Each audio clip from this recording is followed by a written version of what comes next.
What's up, Wolfpack? Today we're going to get into the details on a long-term review of the Norco Optic 125mm rear high pivot trail weapon.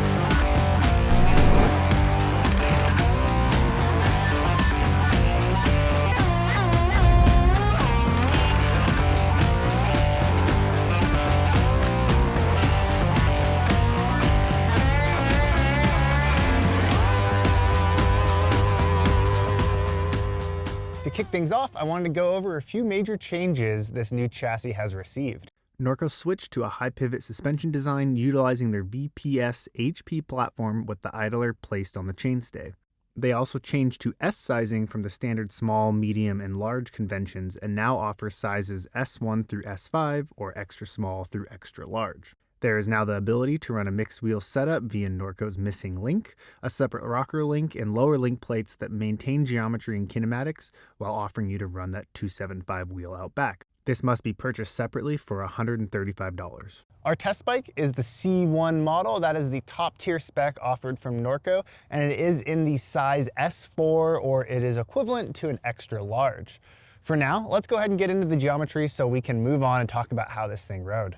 For the full 29-inch wheel setup, the reach comes in at 497.5 millimeters with a head tube angle of 65 degrees, a seat tube angle of 77.25 degrees, a stack height of 635 millimeters, a wheelbase of 1,259 millimeters, a chainstay length of 433 millimeters, and a bottom bracket drop of 32 millimeters. So when it comes to the available models, there are in total 6 to choose from and 2 frame set options.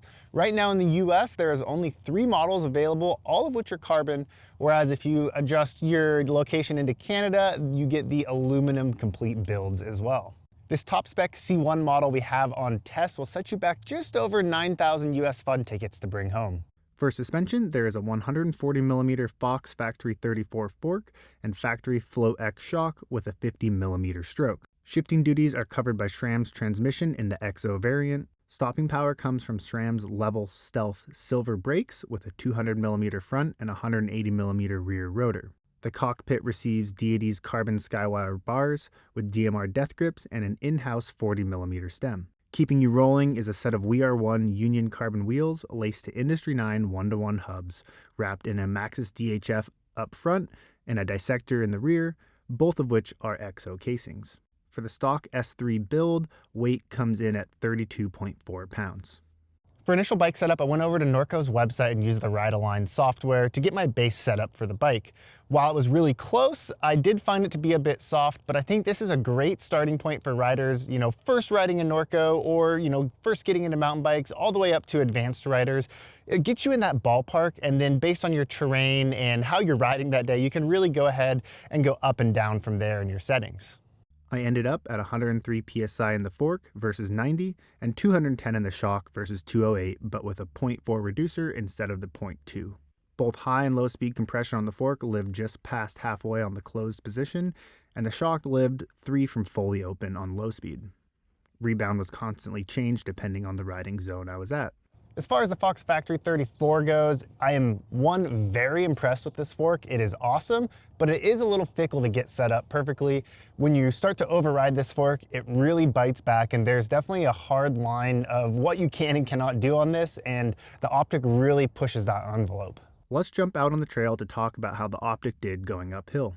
All right, so out on the trail, doing the climb to the top of Beacon here. This is Ezzy. It's a pretty mellow grade all the way up with a little bit of a steep shoot towards the top. But I just wanted to touch on how the Optic climbs in kind of like the everyday conditions. Nothing too crazy, nothing too flat, just a nice consistent grade. One of the things I noticed off the bat with this bike, which I was very pleased with, was how well positioned the seat tube is. Definitely for my long legs, keeps me upright. Could be steeper, but I say that about every bike I ride. Puts you in a good over the bars position, especially if you don't have a 240mm dropper sticking a fair bit out. As I catch my breath here, whew, man. Speaking of that, This bike, compared to the old Optic, it's definitely in a category of its own on the descents, but definitely more mirrors the old bike's climbing characteristics. Like if I were to put head-to-head climbing, head-to-head descent, there is a lot different going downhill, which we'll touch on later. The biggest difference in climbing on this high pivot Optic is kind of like the snappiness or responsiveness from the pedals when first putting the power down. The old version, or last version rather, really is snappy. Like you engage the power and you're off to the races. This, I don't know if it's the wheelbase growth, maybe a little bit more weight overall, disregarding the double down tires I have on, but it doesn't have that initial pep that the old one had. Is it a worthy trade-off for what you get going downhill? I would argue yes. I'm not looking to set times going up. So if you're aimed at that, like, find a deal on an old one. But if you're more biased towards the descent, this is definitely a solid choice. As far as traction goes, very, very good. Initial bite, I would say equal to any other of the best climbing bikes out there. Pedal bob, honestly pretty minimal, which I was very pleased with. Shifting under load with the transmission, excellent. When I had the Norco range, it was a pain to get dialed for shifting at sag under load. I was just constantly fighting it. But with this bike, I have yet to have to do any sort of micro adjust from when I picked the bike up from Drew. As we get into some of these steeper corners, this is where the traction really becomes apparent, as well as that pedal bob. Like, I don't know if I can look down. Yeah, the camera can see that right now. I mean, it's moving under compression, but not from my body weight or pedal strokes. Very, very smooth.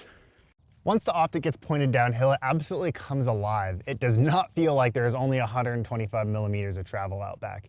It is seriously astonishing how hard I pushed this thing into rough terrain, and really there was no drawbacks until you found the end of that 34's limit, and it came up pretty harshly, but it was something I learned to adapt to over the course of the riding period.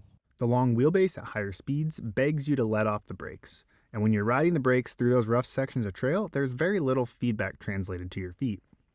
The bike remained calm and composed on some seriously rough terrain, but this feeling transformed when it came to getting airborne.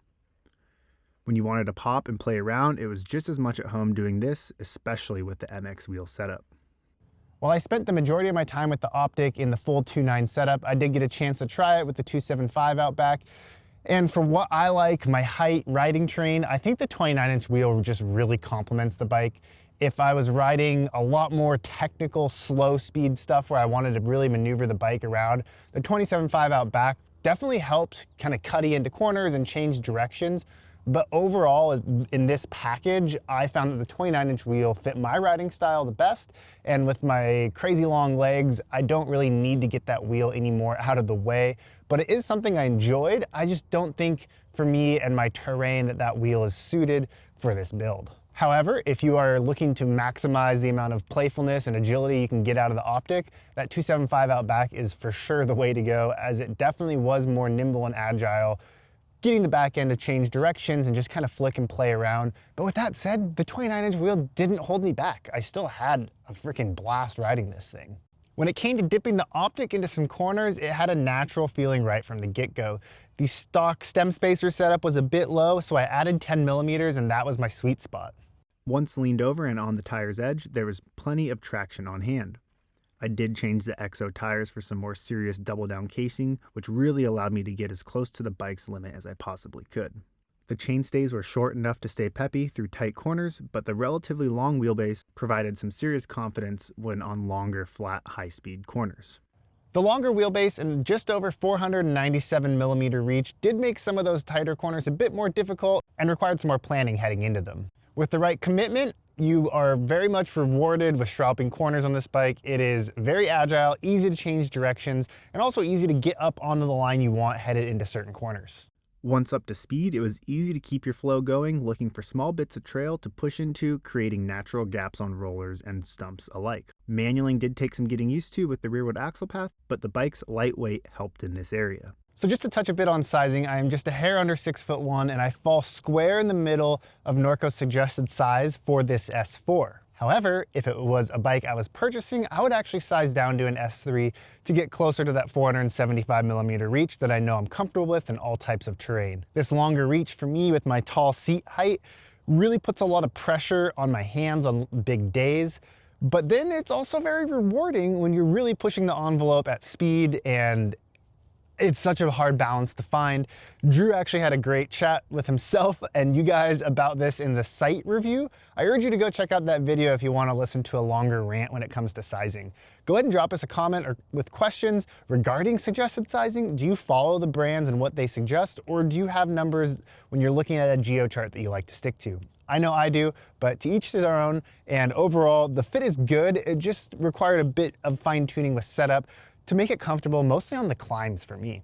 When it comes to the components on this C1 build, everything lasted, nothing broke. I did tighten some of the linkage bolts over the course of the test period as to be expected. A couple of the standout things I found was the cable routing in the front of the head tube. There's really no grommets or anything to keep it from rattling. I did wrap some electrical tape around there and just stuff it in just to try and get some of the rattle down. The bike overall is very quiet, but just some little areas like that did create some noise on more chattery terrain. The DoD carbon skywire bars are quite stiff in my opinion, and I pretty quickly swapped those out for my personal bars, which are the 1-ups. Both in carbon and aluminum I tried on this bike, and the carbons definitely are a bit stiffer than the aluminums, but even so, a lot softer and more compliant than the stock bars that come on this bike. The level brakes worked when you were chilling, but as soon as you wanted to push the pace higher, they quickly became overwhelmed. The 1-up dropper rattled horrendously, which was a shame as everything else on the bike was dead silent. I know you can put larger pins in there, but I'm pretty sick of this being an issue right out of the box on pretty much every 1-up dropper I have used. As mentioned before, I swapped out the EXO tires for double downs. The EXOs are great to reduce weight and keep the bike lively on climbs, but just does not do it for how hard you can push this 125mm frame. Being a big fan of the previous Optic, I was super excited when I saw this new platform to finally swing a leg over it. The high pivot curious bug definitely has me snagged, and the 125mm rear end of this bike definitely delivers. The old Optic is for sure more of a climbing focused bike. It spun up to speed a bit quicker and had a firmer pedaling platform. But with that said, the changes made to this new version has made it a much more exciting bike to go downhill. The small bump harshness of the previous model is much improved on in this new version, but it still has enough support when climbing to not feel overly sluggish. The fun, agile feel of the old bike was not lost, just a bit changed. This high pivot frame eats chunk and provides you with plenty of confidence when charging hard, as long as you have the fork set up properly. In contrast, it is still a very easy bike to have big days in the saddle on, especially with the stock tires. If you are more of an XC rider and stick to mostly the blue and greens and really enjoy going up and kind of the cross-country style riding, the old generation might be a little bit better pick. If you are a rider looking for an aggressive daily driver that can not only climb really well, but also absolutely rip it on the descents, this new high pivot platform is a really solid choice. Thanks for tuning in to learn all about this 125mm high pivot trail weapon from Norco. And a big thanks goes out to Norco for allowing us to have so much seat time on this bike. If you have not yet subscribed, please do so, as it really helps us continue to bring you awesome reviews like this and allows us to get seat time on new and cool bikes. If you have any questions and are interested in maybe picking up one of these of your own, or you're just not interested in a high pivot bike, I want to hear it. Let's chat in the comments. I'm really curious of what you guys think of this sort of bike. It's kind of polarizing. I really like it. It's a great bike for my terrain. But yeah, until next time, we'll see you out on the trails.